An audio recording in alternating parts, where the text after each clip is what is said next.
Again, I'm Sheila Harrison, and I'm so proud to be part of Entrepreneur Broadcasting Company. And the goals that we've had for EBC from the very beginning are to encourage, educate, and equip entrepreneurs.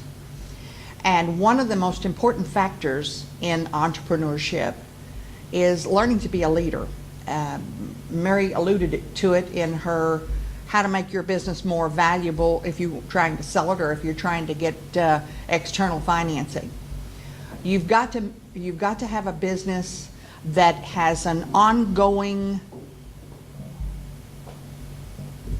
life of its own. In other words, it's not just all up to you, and that all stems from leadership. You've got to be able to create in others this desire to carry on the vision of your business and to do the things that are necessary to make your business successful. Back to being able to go on vacation. If the business all depends on you, then you don't have a business to sell, or you don't have a business to run. You need a business that will run without you, and a lot of that is tied to leadership. And what we at EBC want to offer is to everyone that is involved with EBC the opportunity to take part in some programs that help develop leadership. And some of these programs are an ongoing subscription to a series of monthly reinforcing leadership training that you can take advantage of. And these include a leadership subscription series that gets you 4 CDs every month. And these are audios done by some of the top leadership experts in the world today, recognized by their peers currently. Also a book. So you get 4 audios and a book every single month. And this is kind of like back to, I don't think we have any teachers in here, but I talk to a lot of teachers, and one of the pillars and the bulwarks of teaching is repetition. People learn better when they hear it over and over and over. So the idea of creating these audios of new topics, new reinforcing ideas every month on the theme of leadership is just very, very challenging and exciting, and the best way to learn. So what I wanted to cover today, I was going to play this video by Orrin Woodward, and the title of the video is, hold on, I've got it right here. Well, this particular video is about change and people that are taking part in change, and we all are, how you deal with it. You're either in front of it or you're behind it or you're getting run over by it. So it's important to have a leader's vision of change in order to be able to make the transition within your organization smooth, effective, and even beneficial. Because with every challenge there comes an opposite and equal opportunity. And I'll probably will just send along, as Andy suggested, a link to this video, this short video that you can watch. This one particular one I chose, it's out on YouTube, so it's easy for you to get. And it's a good example of the type that we get like monthly in the form of audios and the book. And the book I want to talk about today is one that was written by this young man that's on the screen. Let me get rid of that stuff. They may be watching, but they're not noticing too much. Hello. They're too worried, wondering if people are watching them. Yeah, I hit the wrong one. And listen, if you're going to be successful. That's Orrin. Hello, Orrin. You got to hear a little bit of him. He also wrote this book. It's called Leadership. And he wrote it with a gentleman by the name of Oliver DeMille. And Oliver DeMille had been writing for years about what were the original intents of our founding fathers when they created the Declaration of Independence, and then when they created our Constitution. What were the key elements that they wanted to include in our Constitution that would keep us from running into the oppression they saw were the results of the type of governments that were in place in Europe at the time that we were fighting for our independence. And also, he has done a lot of study on where our Constitution has changed over the years. And Oliver DeMille wrote a book called 1913, in which he chronicles that was the year that the income tax amendment was added to the Constitution, and how that changes what the original framers of our Constitution really meant from the very beginning. Our framers wanted limited government because they had come from an oppressive government. They wanted limited government. And Oliver quotes, I'm not going to give the quote because I'm afraid I would give credit to the wrong person, but he said, one of the old philosophers from like Aristotle said, you can only limit a government to the level that you can limit their ability to tax. And so once our Constitution was changed, giving our Congress the ability to tax us, the ability to limit our government went out the window. Because the more they tax, the more they make government bigger, and the bigger the government is, the more controls we've got. So let me get into leadership. So Orrin and Chris wrote Leadership. And how it started is they sat down and just started talking about current problems. The book didn't start out as a book. It started out as a discussion. And they were talking about what kind of a mess we're in right now and how we got to this point. They discussed the fact that our nation didn't have $1 trillion debt until 2006. Now in 2006, from the beginning of our nation in 1776, it took that long to get $1 trillion in debt. Since 2006, we've been going $1 trillion of debt every single year since. That should send up some red flags that we're doing something wrong. Because a country can no longer survive in debt than an individual can. What would happen if we were doing that individually?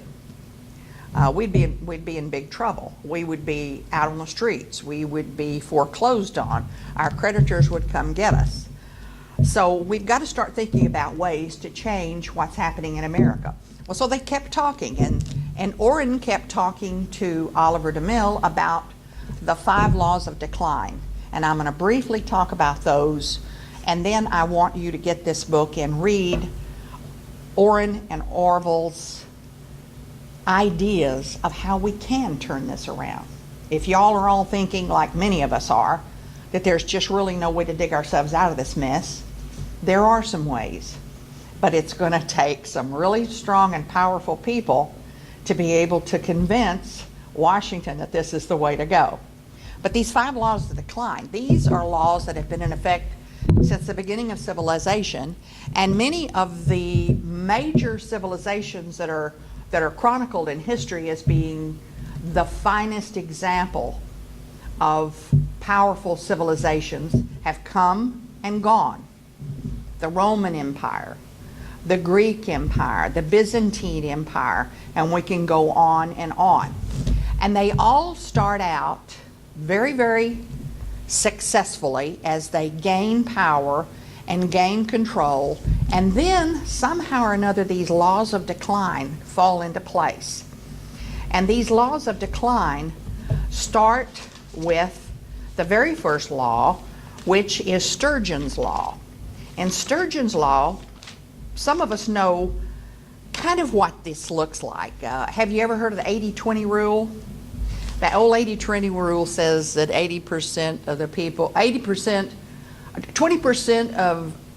of the people do 80% of what is accomplished. And 80% of anything is really not important, 20% is. Well, Sturgeon's law goes even further than that and says really in every effort, in everything, and let's think about television. Think about everything that's on TV today. 10% of it is probably good and 90% of it is probably not. Well, Sturgeon's law says that's the fact in everything. If you've got a company, usually 90% of your employees are average, and 10% of your employees are exceptional and will be the kind of employees that take your company into the next generation, to take your company into the next level of success. Well, Sturgeon's Law says that about population. It says it about government. It says it about laws. So keep Sturgeon's Law in mind. The next law is called Bastiat's Law, and that's one's hard to hard to pronounce. Bastiat was a French philosopher, and he says that of all civilizations, or all people since the beginning of time, people will basically work to get what they need to live on. And they will put out whatever effort they have and apply that effort against natural resources to provide themselves a living. And some people work harder and provide themselves a nicer living. Some work less and provide a meager living. But he said, tied to Bastiat's law, there is another law that says if people find a way to plunder someone else's production, they will. It's easier to go get somebody else's stuff than it is to work for your own stuff. And that comes in the way of, remember the Vikings. That was the way they lived. They went and plundered Europe periodically. Every time they needed more cattle, more resources, more timber, they would just come and get it from the people who had worked to produce it. And today we see that happening in a lot of social programs where people are compensated for not working and producing. And tied to Bastiat's law is Gresham's law. And Gresham's law says, whatever you reward, you will get more of. And if you keep rewarding inactivity and non-production, what will you result in getting? More inactivity, more non-production, more debt. Because look at the foreign policy of our country. For the last 50 years, we've been pouring billions and billions into other countries in an effort to try to gain their favor and their support. But it hasn't gotten us favor and support. It's gotten us probably more derision and antagonism. So, but we keep doing it on the hopes, on the hopes that it's going to get us favor and support. So that's Gresham's law, and that's a sneaky one. And then there are two more laws. The law of diminishing returns, and this is one that kind of a lot of people have said is the reason why the Roman Empire fell and the original Greek Empire fell, was that once you've gotten really, really good at something, once you've created success within a company, within a civilization, you get so big, and this really happened to the Roman Empire, it got so big that they couldn't manage it. There were not enough good leaders around to be able to handle the relationships they needed with all those countries they had conquered. Once something gets so big and successful that the same amount of effort cannot keep it at that level, it starts naturally declining. And some people say that's where we are in America. But this tied to the very last law, which is kind of ties them all together, and it's the law of inertia, and we all learned that in high school science. The tendency of a body at rest to stay at rest, or the tendency of a body in motion to stay at motion. And the bad news is, when all of these other four laws are cranked up in high gear, they're in motion. How do you stop a freight train that's barreling down a railroad track? It's not easy. And Orrin and Oliver DeMille wrote this book in a kind of an interesting way. They wrote it like a parable, a story. And it's a story of a gentleman who is a senior statesman within the United States, and he is known for his ability to turn companies around, to come into failing companies and failing situations and work with their existing management, change procedures, and turn them around and get them on the success path again. And he's at the end of his career, kind of deciding on retirement, and he decides that he still has one more thing to do. He wants to turn America around. And so he calls together a group of people and they discuss how they're going to do it. They start by discussing these 5 laws. Then they go into how-tos. And I'm not going to tell you that part. I want you to get this book and I want you to read it. It's a bestseller right now. It just was released a couple of months ago. It's a bestseller on all the New York lists. And it's because we are in some scary times right now. We need to have this kind of discussion. We need to be discussing this around coffee shops with our friends and how we can come up with some solutions to turn our country around.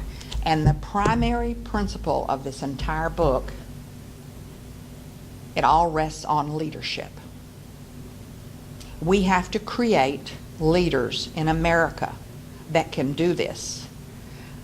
It's up to us. It's not up to Washington. It's up to us in the boardrooms, in the classrooms, and around the kitchen table with our families, of creating leaders that have the right thinking between their ears to be able to turn our nation around.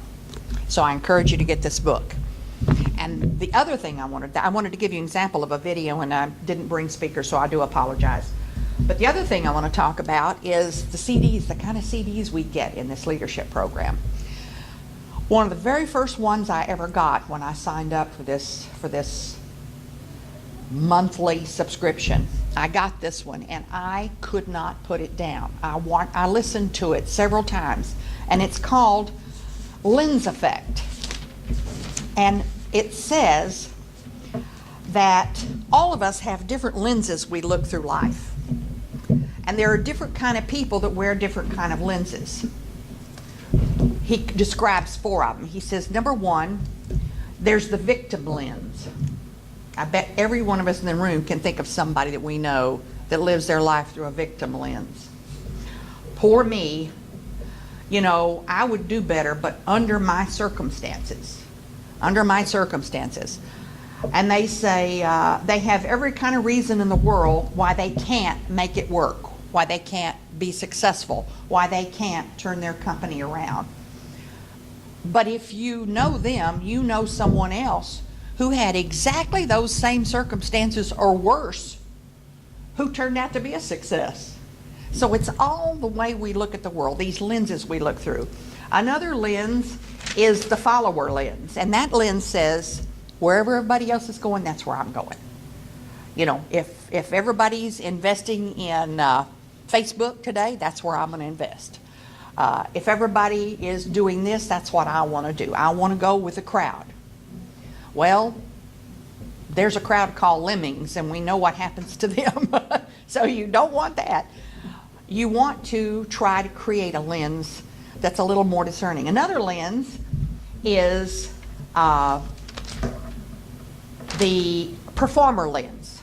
And this guy, he's not letting circumstances stop him. He's going to succeed, but he succeeds for himself. It's me first.